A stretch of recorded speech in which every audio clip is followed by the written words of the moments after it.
Rashbehari avenue থেকে Uber book করেছি সাঁতরাগাছি আসবো বলে।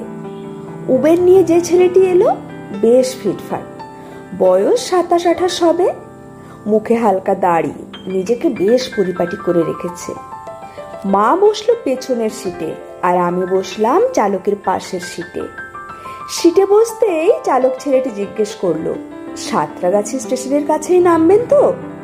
বললাম হ্যাঁ। মেঘলা ওয়েদার, তার মাঝে হালকা বৃষ্টি শুরু হলো।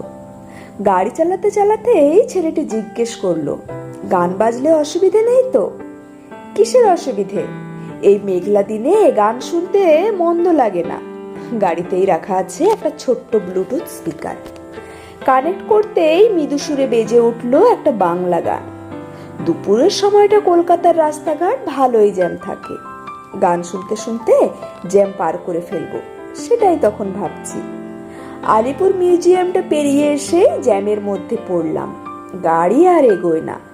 এদিকে ড্রাইভার ছেলেটি অবাঙালি হলেও বাংলায় কথা বলছে দেখে মনটা ভালো হয়ে গেল। বেশিরভাগ ওলা উবের চালকরা বাংলায় কথা বলতেই চায় না।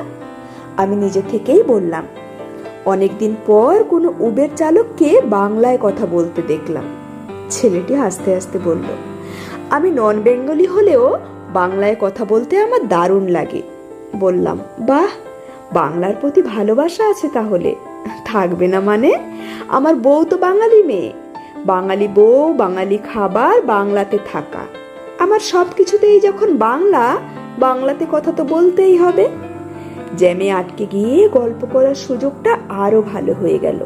জিজ্ঞেস করলাম, প্রেম করে বিয়ে? তা নয় তো কি, 3 বছর প্রেম করে তারপর বিয়ে। বিয়ে হয়েছে মাত্র 6 মাস। এই উবের চালাতে গিয়েই প্রেম। যাত্রী সাথী থেকে একেবারে জীবন সাথী। কি জানি আমার মধ্যে কি এমন দেখলো কে জানে। প্রথমে আমি রাজি ছিলাম না, কারণ তার আগে একজনের সাথে ব্রেকআপ হয়ে গিয়ে এমন ধাক্কা খেয়েছিলাম, আমি ঠিক করেই নিয়েছিলাম জীবনে কখনো প্রেম করব না। তবে কপালে ছিল সেকেন্ড প্রেমটা হবে, তাই হয়েও গেল। আমার সাথে কথা বলছে ছেলেটি। সেই সময়ে একটা নাম্বার থেকে বারবার কল আসছে ওর মোবাইলে। কল আসছে দেখে বললাম, কেউ হয়তো কল করছে, রিসিভ করে নাও। বলল, মাথা খারাপ নাকি? রিসিভ করলেই আরো মাথা খারাপ করে দেবে, পাগলি একটা।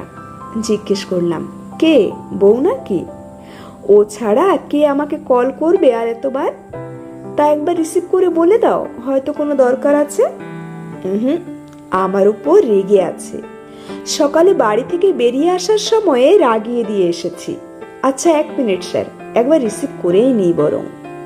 ততক্ষণে জ্যাম ছেড়ে গাড়ি এগোতে শুরু করেছে।